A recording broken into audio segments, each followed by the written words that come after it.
Beautiful. You all have to join the choir now. You sound great. Come, come, whoever you are. There is a baptism, if you will, of tears that all human beings experience. It's a universal phenomenon of grief and brokenness that we all go through at some point in our lives. And those universal tears, the waters of life that touch our cheeks and our fingers and water our souls, connect us to one another in a way that nothing else that we experience on this earth can. Black and white, young and old, gay and straight, citizen and refugee, Democrat and Republican, male, female, transgender, everyone has had the initiation of tears. Even the tears of victims and perpetrators connect them. Imagine a wall between two jail cells. The prisoners on either side banging on the wall in order to communicate with each other. The same wall that divides them is also the thing that connects them. Today I want to talk about the things that divide us and connect us. It's Banned Books Week in America, as I said earlier, and I recently finished Harper Lee's second book, or later book, Go Set a Watchman. Her first book, To Kill a Mockingbird, which many of us have read, is considered one of the greatest American novels, and both have been banned. To Kill a Mockingbird introduced readers to one of literature's most noble human beings, Atticus Finch, a middle-aged white man living in the 1930s in a small town in Alabama. Atticus is a widower. He's raising a son and a daughter named Scout and Jem. He's a lawyer, and he's a man of great character. In To Kill a Mockingbird, Atticus defends a black man named Tom Robinson who has been accused of raping a white woman. We all know that such an accusation throughout most of American history was a death sentence for an African-American male. Let's just take a moment to let that sink in, to feel the weight of that.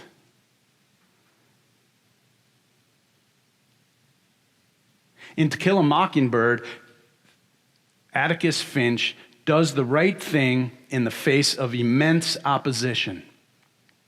It's unpopular. He stands to lose his reputation and his livelihood for defending an African-American man who the town has already prejudged as guilty. And what people love about Atticus is that despite the personal cost to him, he did the right thing. And I think that we all hope that if we were in such a situation, that we too would do the noble and difficult thing despite the costs. We also hope that if we were falsely accused, that there would be an Atticus Finch to help defend us. For white Americans, for 50 years, Atticus has been a role model of standing on the right side of history. And that's why when Harper Lee's more recent book came out, many people were upset, they were shocked and disoriented by the fact that in the sequel, which is set in the 1960s, we learn that Atticus joined the Ku Klux Klan. When people learned about this, some said, "I will never read that book." And others said, "It should have never been published." The two books, though, together contain an important message for our times. Let me lay out the scene for you. In Go Set a Watchman, Scout lives in New York, and she's in graduate school. And as the book begins, she's come back home to Macomb, Alabama for a visit to see her father and her childhood sweetheart, who she is seriously considering marrying. Now, it's not until the second half of the book that Scout discovers both her father and her boyfriend are members of the Citizens Council in Macomb, which is dedicated to maintaining the separation between the races. When she discovers this uncomfortable and unfortunate truth, it completely rocks her world. She tells her boyfriend, I was at that meeting yesterday. I saw you and Atticus in your glory down there at that table with that scum, that dreadful man, and I tell you my stomach turned. Merely the man I was going to marry, merely my own father, merely made me so sick. I threw up and I haven't stopped yet. How in the name of God could you? How could you? The one person that she had ever fully and wholeheartedly trusted, her father, had failed her. The only man that she had ever known to whom she could point and say with expert knowledge, he is a gentleman. In his heart, he is a gentleman, had betrayed her publicly, grossly, and shamelessly.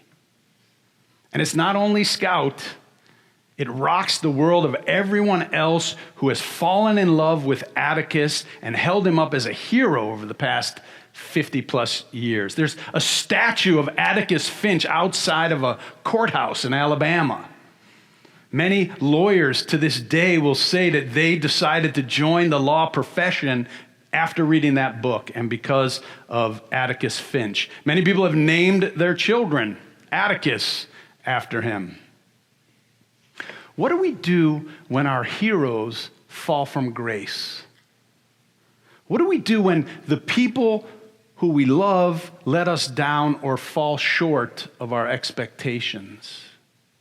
What do we do when we learn that a great artist or leader is not all that we had imagined they were? Scout decides to run away. First, she chews out her father. I believed in you. I looked up to you, Atticus, like I never looked up to anyone in my life and never will again. If you had only given me some hint, if you had only broken your word with me a couple of times, if you had been bad-tempered or impatient with me, if you had been a lesser man, maybe I could have taken what I saw you doing.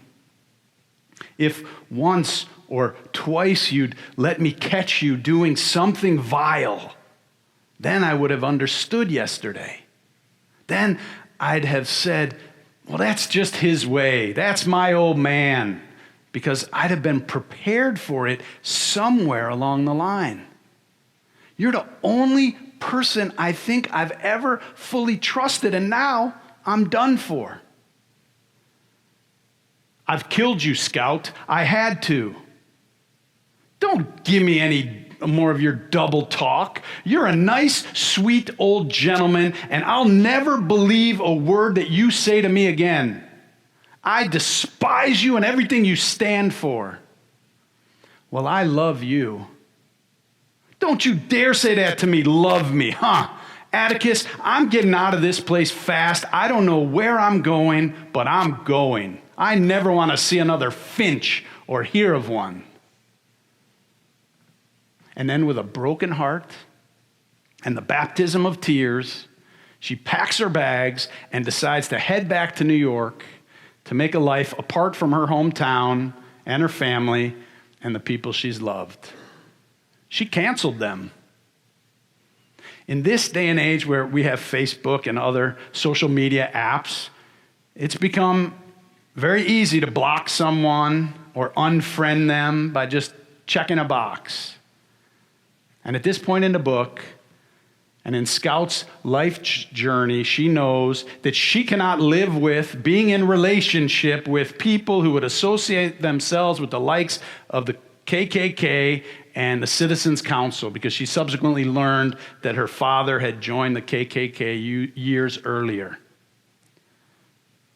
It's a pretty simple choice. It's a line that she won't cross, and she doesn't see any other way of being. In fact, I was in conversation this Thursday in Emerson Hall, and I was explaining to a woman who was visiting our church what I was going to be talking about this Sunday. And when I got to this point in the conversation, she said, yes, I agree, that's it. If someone joins the KKK, that's a line too far. would have nothing to do with such a person. It would be done and over, no question asked. I don't think there's anything at all complicated about it, she said. And I noticed my heart sink into my stomach because I knew that was a very reasonable and common reaction. It's pretty hard to argue with, really. And it was actually my reaction as well when I read it in the book in the first place. And so that's what's so extraordinary about the book Go Set a Watchman, is that it makes it complicated. Harper Lee doesn't let Scout simply run away. Instead, the author uses the conflict as an invitation to Scout to become a member of the human family. An invitation I share with you now. Today, it seems that people have a very concrete idea of who are the good guys and who are the bad guys. And of course, everybody thinks they're the good guys. Now, it sure makes life a lot easier to make these clear distinctions, but my hope for you and for myself is that we find the wisdom and the maturity to see through people's prejudices to their humanity, to our common humanity. Let's bang on the walls that divide us and see if we can communicate, at least stay connected. Before she can catch a train to New York, Scout's uncle talks with her. You've no doubt heard some pretty offensive talk since you've been home. But instead of getting on your charger and blindly striking it down, you turned and ran. You said, in effect, I don't like the way these people do, so I have no time for them. You'd better take time for them, honey. Otherwise, you'll never grow. You'll be the same at 60 as you are right now. When we run away and cancel people, we might free ourselves of a lot of hassle, but we deny ourselves and them the chance to grow. Her uncle flips the script when he calls her a bigot. She runs for the dictionary to look up the word. Bigot, she reads. Noun, one ostensibly and intolerably devoted to his own church party belief or opinion. What does a bigot do when he meets someone who challenges his opinions? Her uncle asks. He doesn't give. He stays rigid.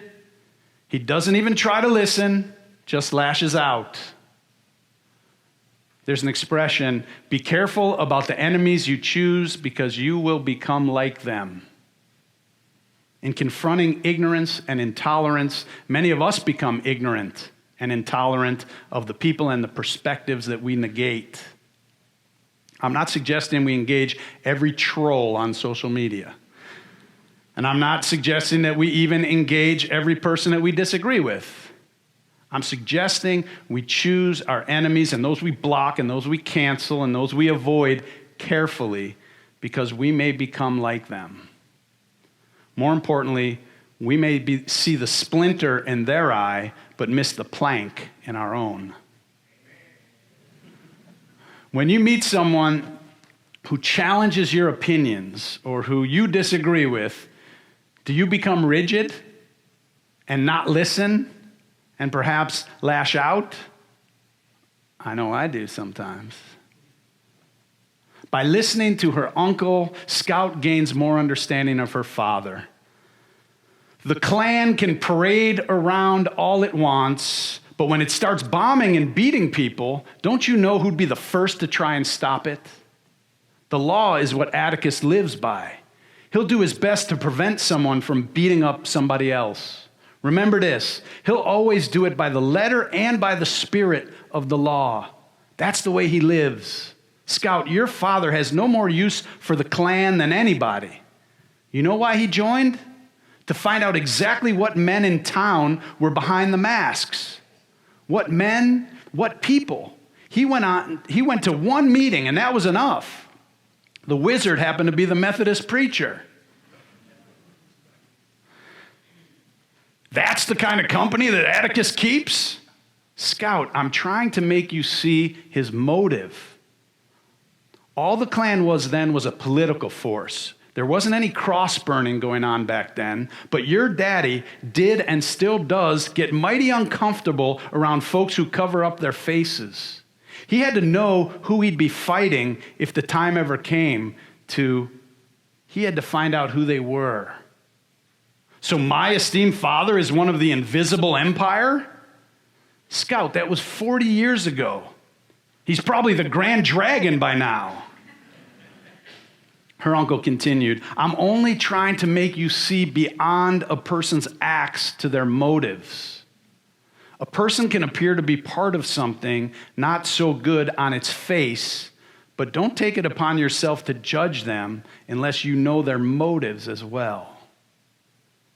Now, if you read the entire book or entire dialogue, and I hope you will, you'll see that her uncle was not trying to argue that Atticus did the right thing by joining the Klan and the Citizens' Council. He was trying to help her see that people do things for lots of different reasons and not to jump to conclusions. We rationalize and we make excuses and we find ways to convince ourselves that what we're doing is a good thing or it's okay, even if a more objective onlooker might see it differently. My point today is we have to be careful to never demonize people or assume that we know why they do what they do. To try to always see the humanity in every person and to try to understand what motivates them. If you don't understand how a person could do or say something, you probably don't have enough information about that person and why they did it. Seek to understand them, and you'll almost always learn something about yourself. When we put someone on a pedestal like Atticus, the Atticus from To Kill a Mockingbird, we dehumanize them as well. Scout's uncle explains it to her this way. As you grew up, when you were grown, totally unknown to yourself, you confused your father with God. You never saw him as a man with a man's heart and a man's failings. I'll grant you it may have been hard to see. He makes so few mistakes, but he makes them like all of us. When we idolize people, everyone else seems less human in comparison, and we really dehumanize everybody in the process. And when we shun someone or we other someone, we lose a piece of our own humanity. To be human is to be complicated. To be alive is to have to make difficult decisions and compromises. Should I stand up for this principle and perhaps lose my job? Or do I stay quiet so I can keep my job and feed my family and use my influence to make change in other ways? These are difficult decisions. Do I say what I really think and perhaps lose my friend or relative? Or do I keep that part of me hidden in order to maintain the relationship? We make decisions like this all the time. Sometimes we get it wrong. Sometimes we betray our own values. Sometimes our greed or our insecurity or our ego wins the day. Someone thinks, well, I was poor all my life. I deserve to have my share, and they might do something illegal or unethical. My spouse hasn't shown affection in a long time, so I deserve to be appreciated, and rationalize a betrayal of one's vows. To be human is to rationalize. It doesn't excuse bad behavior. But if we divide the world into sinners and saints and walk around thinking we're the saints, we're deluding ourselves. We're doing a disservice to ourselves and to everyone else. In the end, I look out there and I assume you've probably done something you're ashamed of or embarrassed by. And you know what? I still love you. I have no problem loving you. You might vote differently than me. You might believe differently than me. You might think some of my opinions on social issues are way too liberal. It doesn't keep me from loving you. It doesn't, I don't want to surround myself with people who always get it right, because nobody always does. I don't want to be in a community with people who've never embarrassed themselves or fallen short in some way. I want to be in community with people who are accepting and are compassionate. People who are in touch with their own failings so that they won't judge me unfairly about my own. The aim of the game of life is to learn how to love and be loved. It's a tough game. We all make wrong moves. I want to play it with people who want to keep learning and growing and who know that there is no perfect score. So there it is, the door to being human. Outside are all the saints who've never rationalized a decision, who haven't done anything wrong. Inside, the entire human race.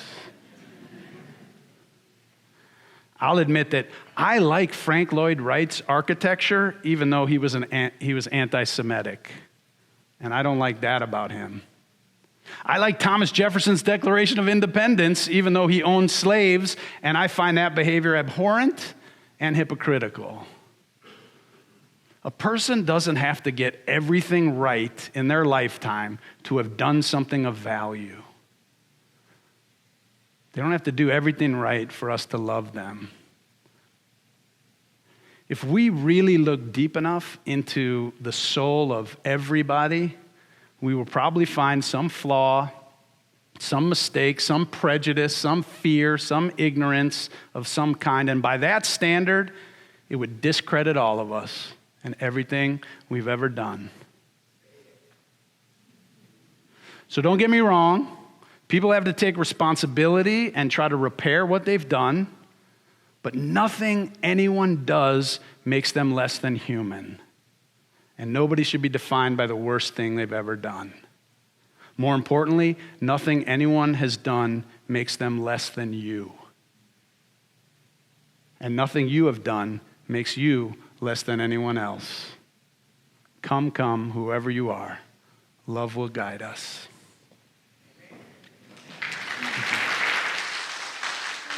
Thank you.